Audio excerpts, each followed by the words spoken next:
Piye. Saya cuma pengen cuma pengen curhat. Saya cuma pengen berbagi pengalaman saya Oke, curhat tentang selama apa? jadi TKW. Oke, tapi ingat jangan menyebut nama siapapun termasuk namamu sendiri karena setelah viral Iya. saya tidak mungkin take down videonya. Kenapa sayang? Ada apa nih? Ada kesedihan kah, kebahagiaan kah, atau luka kah? Karena jujurnya saya nggak punya tempat buat curhat. Oke, siap. Kenapa sayang? Saya mungkin istri, ibu, sama anak yang durhaka, Miss. Lah kenapa kamu ngomong kayak gitu? Saya lakukan, Miss. Kenapa? Ada apa sayang? Semoga ini bisa jadi pelajaran bagi mbak TKW yang lain. Oke, saya ceritain dari pertama kali saya berangkat ke luar negeri itu umur 16 tahun. Pertama saya ke luar negeri itu ke Jordan. Saya 2 tahun pulang, semua uang juga sama orang tua. Saya 2 minggu pergi lagi ke Saudi. Saya 2 tahun pun di sana. Terus saya pulang dijodohin sama orang tua buat menikah, Mem. Buat nikah secara alhamdulillah bisa dibilang saya nikah kos sendiri, nggak nyusahin orang tua lah karena saya pulang bawa uang walaupun nggak besar. Dan bapak saya pun alhamdulillah bisa beli perahu walaupun itu kecil. Tapi setelah saya nikah 2 bulan, saya sama suami saya ikut orang tua saya diusir sama saudara-saudara saya. Nggak tahu salah apa. Masalah yang kecil lah, Mem.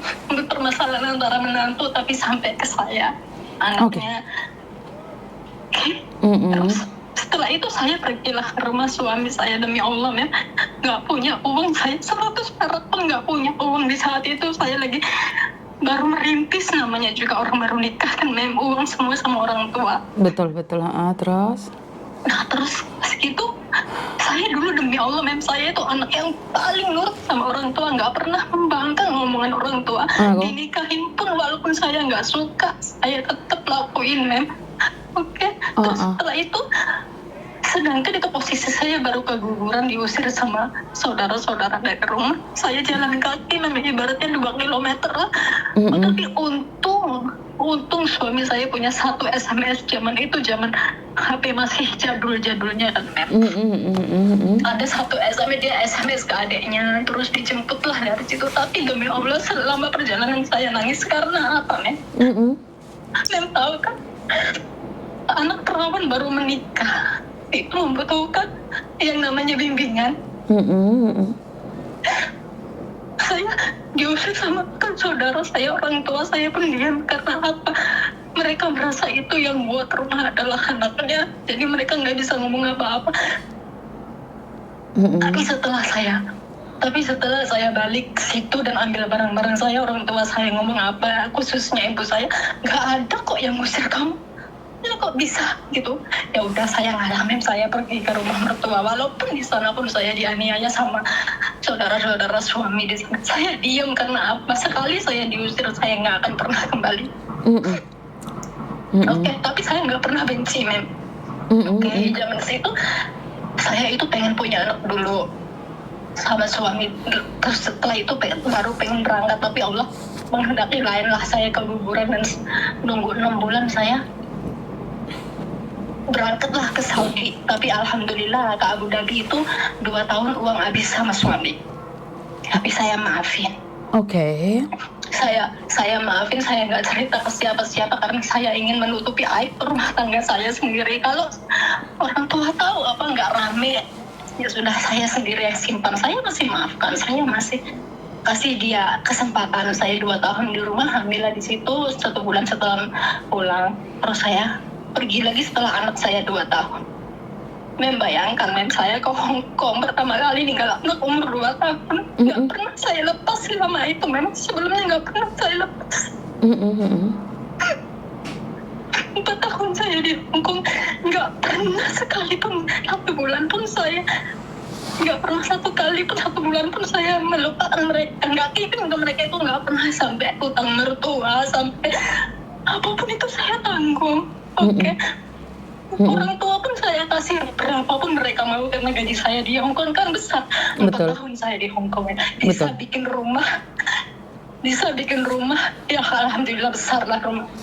Tapi setelah itu saya pulang bikin rumah kan nggak utang sana sini, nggak ada pula yang sumbang sana sini karena saya nggak mau nyusahin mereka. Oke, saya bikin rumah, sudah jadilah rumah. Saya mau pulang. Saya mau pulang bawa berapa uang itu ya, 9 juta. Hanya untuk aku. Aku pengen jalan-jalan sama anak aku. Udah 4 tahun nggak pernah bareng gitu ya, Mem.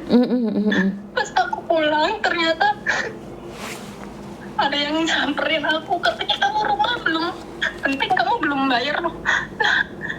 Ya sudah, nggak apa-apa, jangan banyak ngomong, aku bayarin. Aku pulang juga tengokin keluarga aku sendiri.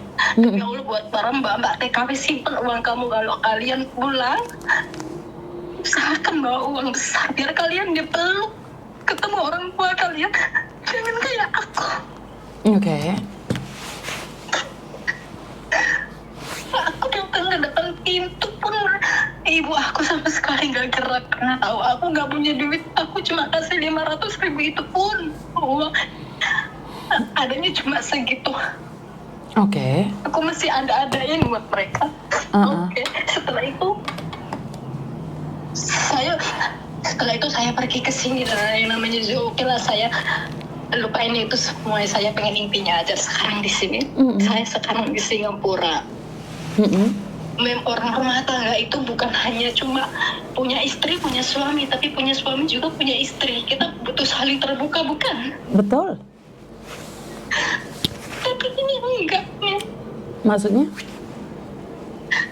Saya loh, men, terbuka sama suami. Selama saya kerja, saya terbuka. Saya punya uang berapa, saya dikasih dana berapa, $1 pun saya nggak pernah ngumpetin dari dia. Itu karena apa? Saya ingin menunjukkan inilah rumah tangga.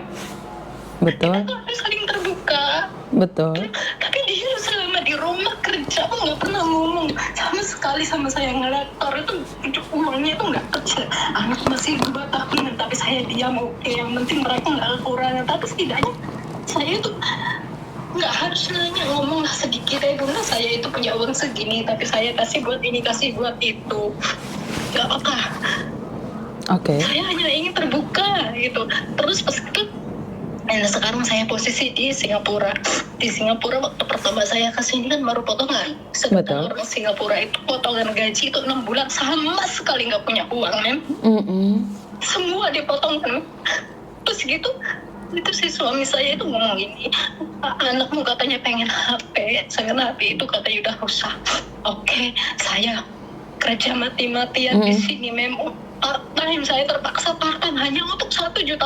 Saya kerja di 4 lantai rumah. Tapi ternyata dia udah beli HP 4 hari yang lalu, dia diem. Dia diem setelah uang sudah kesana, katanya bilangnya apa? Buat apa beli HP baru? Ini juga katanya lumayan udah, walaupun HP bagus. Saya bilang gini, emang kamu udah beli HP? Udahlah, katanya. Berapa? 700.000. Kapan? Kalau beli 4 hari yang lalu, kamu jahat. Begituin lah. Kamu udah jahat. Kamu nggak tahu kaki aku seberapa sedikit di sini. 4 lantai yang aku lakuin hanya untuk $150 Singapura. Hanya untuk beliin HP anak aku.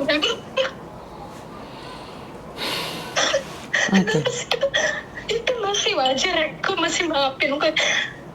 Terus itu ada peristiwa yang bikin aku hancur banget sama intinya. Itu gini, dia kan punya adik di Singapura mau pulang ke Indonesia, dia titip uang 12 juta ke suami saya tanpa sepengetahuan saya. Suami saya pun nggak terbuka kalau dia dikirimin atau dititipin. Sampai harinya itu si adiknya tuh ngomong, katanya saya titip uang ke suami kamu. Hah? Kapan? Kok ngomong ke saya gitu loh. Terus? Nah pas gitu Aku telepon ke suami saya, aku bilang iya bang, jangan dipakai ya walaupun adek itu orang lain, aku bilang gitu. Terus aku telepon lagi adeknya, kamu kenapa kirimnya ke suami aku nanti kepake, dia nggak kerja. Dia bilang nggak apa-apa, aku ikhlas itu buat ibu aku, buat beresin rumah. Kirim beberapa hari kemudian dia telepon aku balik,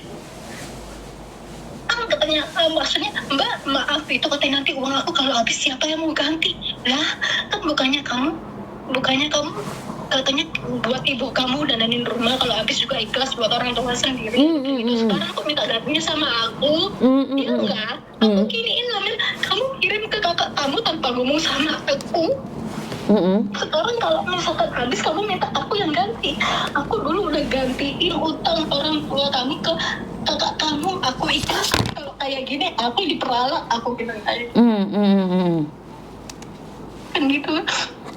Habis itu aku marah sama suami aku, ternyata iyalah terpakai uang itu beberapa lah memang, tapi aku marah, aku udah pesen ke kamu jangan pakai uang orang lain, walaupun ada itu orang lain.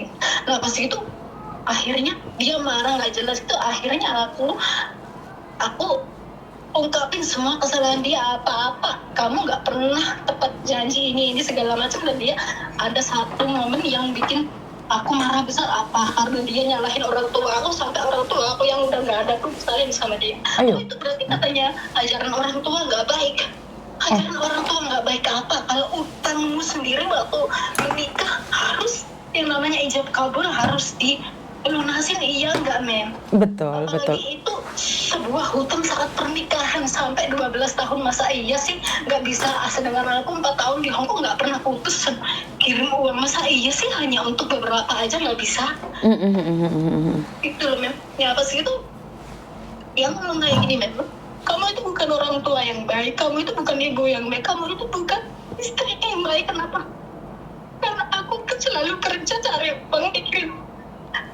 Kalau nggak aku yang mikir, bisa kita punya rumah. Betul. Siapa yang beli tanah? Oke. Makanya aku nggak mau pulang. Kenapa aku nggak mau pulang? Karena aku pulang ke Indonesia, aku nggak bakalan pergi ke rumahku ataupun ke rumah ibuku.